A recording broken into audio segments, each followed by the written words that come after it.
Bonsoir à tous, merci d'être au rendez-vous de l'information sur la nouvelle chaîne ivoirienne. Mercredi 20 octobre, voici les titres de votre journal.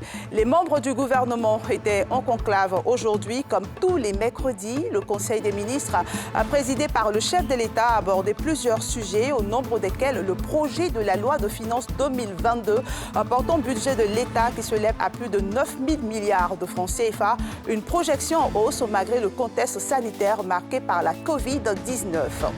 Et on fera également du tourisme dans ce journal avec la découverte de la route des esclaves, la visite du parc archéologique d'Awakro, la rencontre des hippopotames du Bondama ou encore le vélo en pleine nature.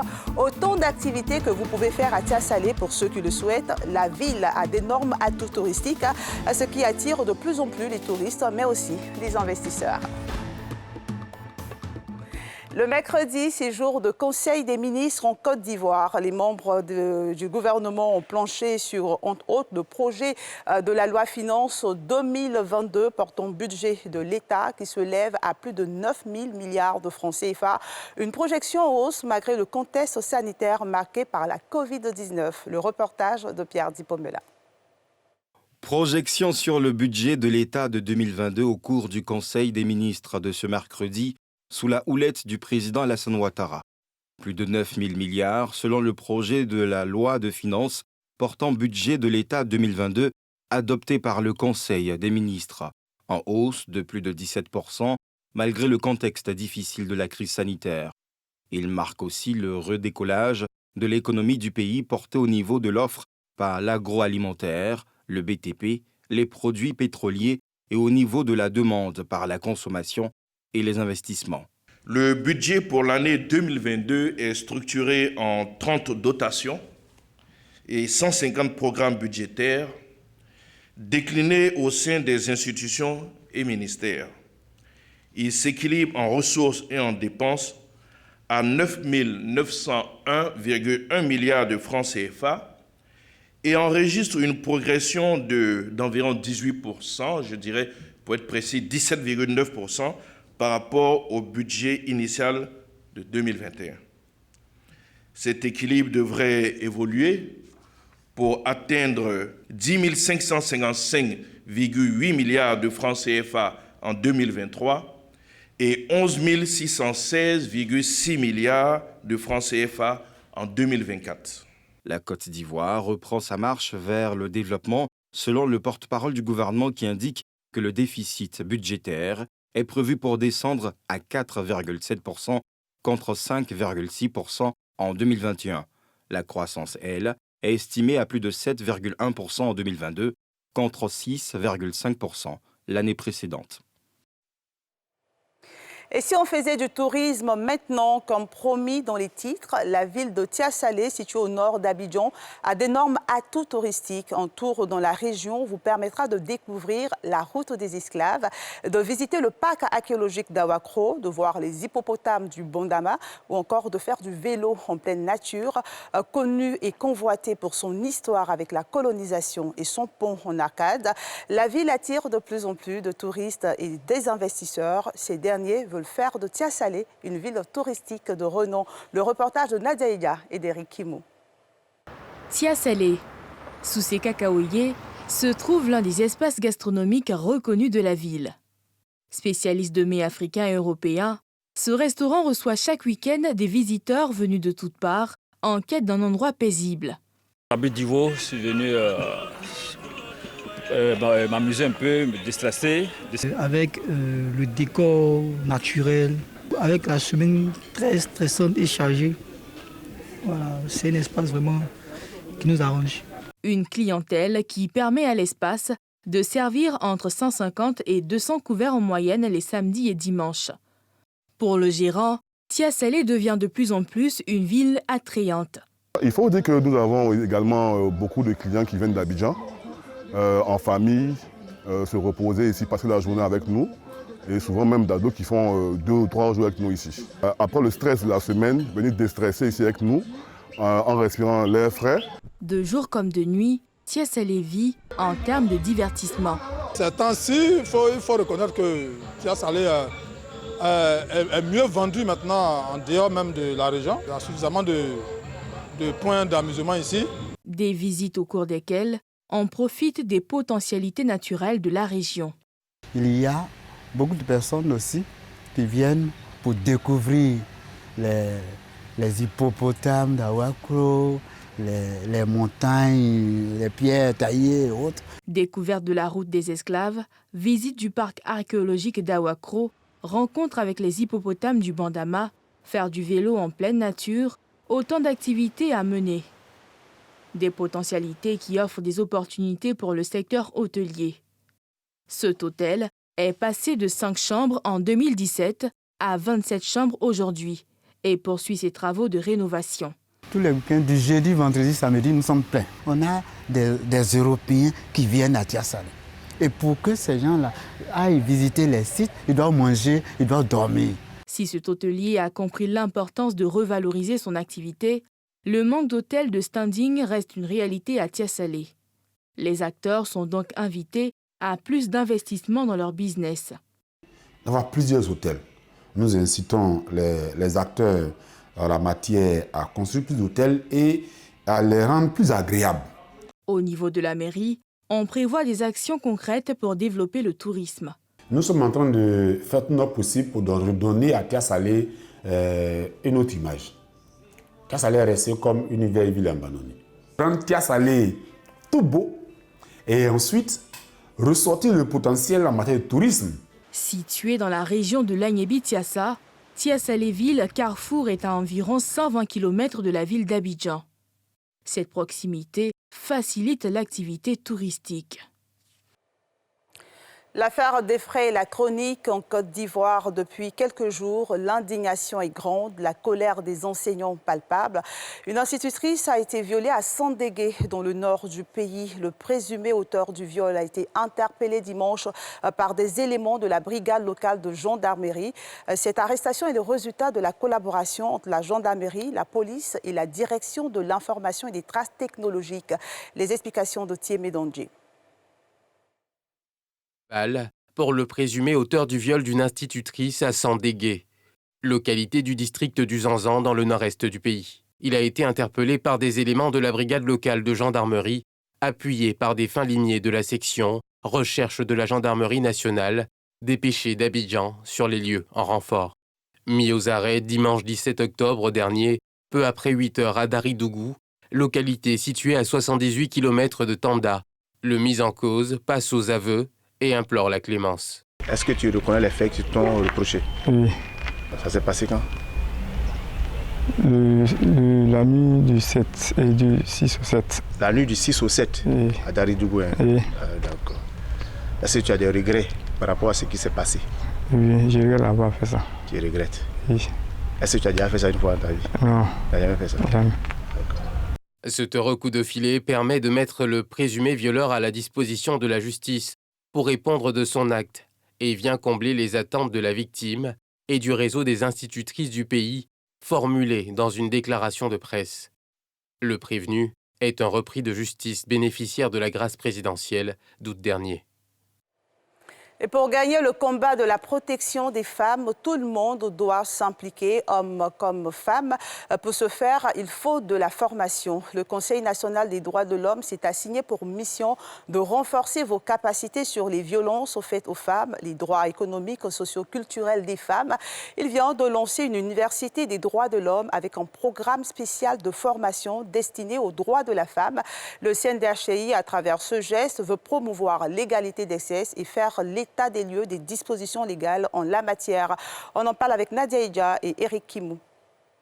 La méconnaissance des droits de la femme, un réel défi qui entrave les efforts en faveur de la promotion du genre. Grâce à cette formation, le Conseil national des droits de l'homme veut promouvoir l'égalité des sexes, prévenir les violences faites aux femmes et faire l'état des lieux sur les dispositions légales en la matière. Ce programme complet, destiné à vous donner les rudiments et éléments essentiels que compose l'apprentissage des droits des femmes, vous permettra de mieux appréhender la bataille relative à une meilleure prise en compte des droits des femmes. Il a pour objectif, à travers ces différents modules, d'apporter une réponse à l'ignorance, aux préjugés, aux pesanteurs socio-culturelles de notre société, ainsi qu'aux discriminations faites à l'égard des femmes. La nécessité de réinventer un monde meilleur qui s'inspire des femmes où leurs droits sont reconnus et respectés est plus que d'actualité. Pour gagner ce combat, tous, hommes comme femmes, doivent s'impliquer. Un message qui semble gagner un écho favorable. Et si nous devons laisser uniquement les femmes se battre pour la promotion de leurs droits, nous serons encore des formes de discrimination. Et c'est pourquoi nous, en tant qu'hommes, nous voulons nous impliquer effectivement à aider ces femmes-là effectivement pour le plein épanouissement de leurs droits. Les 5 modules au cours de cette formation ouverte à tous porteront entre autres sur la généralité des droits, la promotion, la protection et la défense des droits des femmes, les violences faites aux femmes, les droits économiques et socio-culturels des femmes et les droits civils et politiques. La formation sera sanctionnée par un certificat. Ouagadougou, la capitale burkinabé, accueille la 27e édition du FESPACO. Plusieurs innovations sont enregistrées cette année, notamment l'hommage et la décoration à titre posthume ou anthume pour des acteurs clés du secteur. L'acteur ivoirien Guy Kalou, le musicien Salfo, le metteur en scène Sidjiri Bakaba font partie des Ivoiriens qui ont reçu des prix pour leurs actions en faveur du développement du 7e art en Afrique. Le reportage de nos envoyés spéciaux Tiémé Dondje et Aruna Zeba. Rond-point des cinéastes de Ouagadougou. Dans les rues, se dressent fièrement des monuments à la mémoire des pionniers du 7e art africain. En face, dans le jardin de la mairie centrale, des pères des milieux du cinéma, de la mode et de la musique. À l'honneur, non à titre posthume, des 3e Celebrity Days. Une tribune de distinction de ceux qui tirent, dans leurs secteurs respectifs, les arts et le spectacle vers le haut. Parmi les honorés de cette édition, les Ivoiriens, dont l'ex-directeur du Palais de la Culture d'Abidjan Trècheville. L'acteur de la première génération raconte le FESPACO. Au début, personne ne croyait à ça. Ils se sont dit, c'est une utopie. Il n'y a pas la mer à Ouaga. Ce qu'on dit, ces vieux à ce moment-là, ces aînés, ils ont dit, mais le cinéma, c'est la mer. Le cinéma va désenclaver ce pays. Cette magie s'est réalisée. Et le Ouaga que j'ai connu en 69, en 71, en 77, ce n'est plus le même. Le pays décolle. La nouvelle génération, pour sa part, s'appesantit sur la résilience du Burkina Faso. Parvenu à tenir la 27e édition du FESPACO dans un contexte sanitaire et sécuritaire fragile. Au-delà de l'aspect artistique, l'aspect cinématographique, il y a un aspect de résilience qu'on montre. On est face à une pandémie qui fait trembler le monde. On a dans le nord du Burkina le terrorisme qui se fait entendre chaque jour. Mais le Burkina Faso veut nous montrer à nous tous que quand on y croit, on peut y arriver. C'est une rencontre tellement importante pour les 7e art et pour la culture africaine, afro-africaine même je dirais, qu'il aurait fallu même que toute l'Afrique se mobilise pour qu'elle se tienne cette édition. Et le Burkina tient la dragée haute et nous sommes fiers d'être là. Bravo au Burkina. C'est avec plaisir que nous sommes là pour le FESPACO, pour découvrir tous ces artistes, tous ces talents. Et ce sont de vrais moments d'échange, de partage. Cette nuit de distinction va être suivie de la compétition des films. En lice cette année, 17 films, dont celui du réalisateur ivoirien, Philippe Lacotte. Retour en Côte d'Ivoire, la 23e édition de la Nuit des Ébonies, Nuit de la communication, se tiendra du 17 au 19 décembre à Yamoussoukro. Le super Éboni n'est pas encore connu, mais sa villa est déjà prête. Mieux, les clés sont entre les mains du président de l'UNJCI. Jean-Claude Koulibaly a reçu aujourd'hui les clés des mains du promoteur immobilier suite à la signature d'une convention entre l'UNJCI et la société immobilière partenaire de l'événement. La valeur de la maison, 43 millions de francs CFA. Le reportage de Christian White d'Eric Kimou. Voici la villa du Super Éboni 2021. Contrairement aux éditions précédentes, cette année, le bien immobilier qui reviendra aux meilleurs journalistes de Côte d'Ivoire est déjà présenté au public et prêt à être habité. On a souvent vu des lauréats courir après leur maison ou bien leur terrain. Mais cette fois-ci, nous avons eu un partenaire qui déjà met à disposition l'offre avant même que le lauréat ne soit connu. Nous sommes très contents de savoir que désormais, un journaliste peut espérer avoir une maison. Construite sur 200 mètres carrés, cette maison d'une valeur de 43 millions de francs CFA est le fruit d'une convention entre l'Union nationale des journalistes de Côte d'Ivoire et l'entreprise immobilière E2JS qui entend participer significativement au projet Un journaliste, une maison. Après les signatures, la remise des clés et l'étape de la visite, le président de l'UNJCI se dit rassuré et satisfait. En tout cas, nous sommes satisfaits de ce que nous venons de voir. Une villa basse de 4 pièces, ce n'est pas donné à tous. Là, il faut vraiment saluer le geste du partenaire. C'est pour vraiment rappeler à toute la communauté des journalistes, à tous ceux qui ont participé à Ebonu, leur dire que le super lot est là. Leurs efforts ne seront pas vains, ils seront effectivement récompensés. C'est une maison qui est déjà bâtie avec la clôture, elle est déjà toute aménagée et elle est habitable. Nous offrons la maison donc avec toutes les charges, donc en TTC, y compris les frais de notaire. Donc le lauréat n'aura pas à aller payer d'autres frais de notaire. Nous avons déjà sur le site l'eau et le courant, donc il n'aura qu'à faire ces différents abonnements et puis pouvoir aménager comme il le souhaite. La villa du super lauréat est composée de 3 chambres, d'une salle à manger, d'un séjour, de 3 salles d'eau, d'une cour en avant et en arrière. L'heureux gagnant de cette maison sera connu lors de la prochaine édition des Ebonies, prévue les 17, 18 et 19 décembre prochains à Yamoussoukro. Contribuer à une gestion pacifique et à la prévention des conflits en milieu scolaire, c'est l'ambition conjointe du PNUD, de l'UNFPA et de l'Interpis. Et grâce à leur appui à l'Observatoire de la solidarité et de la cohésion sociale, des cellules d'alerte précoce ont été installées dans certaines universités. Le matériel informatique de communication destiné à ces cellules a été réceptionné aujourd'hui en présence de Yeli Traoré et Mathieu Rambadé. 60 tablettes numériques d'une valeur de 9 240 000 francs. C'est le don qu'a reçu de la part du système des Nations Unies et d'Interpis, l'Observatoire de la solidarité et de la cohésion sociale. Ce don vise à contribuer efficacement à la prévention et à la gestion des conflits en milieu universitaire à travers les cellules d'alerte précoce et de suivi de la cohésion sociale des universités Félix Houphouët-Boigny, Nangui-Abrogwa et Alassane Ouattara de Bouaké. Cet appui que nous apportons va permettre, n'est-ce pas, de renforcer les capacités des cellules qui seront beaucoup plus engagées dans les mécanismes d'alerte précoce pour que vraiment de façon systématique les étudiants puissent dialoguer entre eux, avoir une compréhension commune sur les causes des violences et pouvoir les adresser eux-mêmes de façon durable. Les bénéficiaires de ce don en matériel informatique se réjouissent de sa réception et promettent d'en faire bon usage. Pour nous, il était très important qu'après l'installation des cellules d'alerte précoce dans les 3 universités ciblées, que nous puissions donc avoir les moyens de faire fonctionner convenablement ces cellules pour qu'elles puissent atteindre leurs objectifs.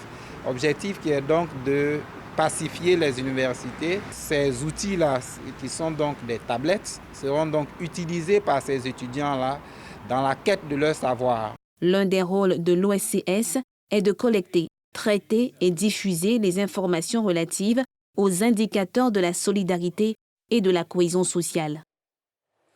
Et c'est la fin de ce journal. Merci de l'avoir suivi. Mélina Makissi vous donne rendez-vous demain à 19h50. Gardez toujours le sourire et prenez soin de vous.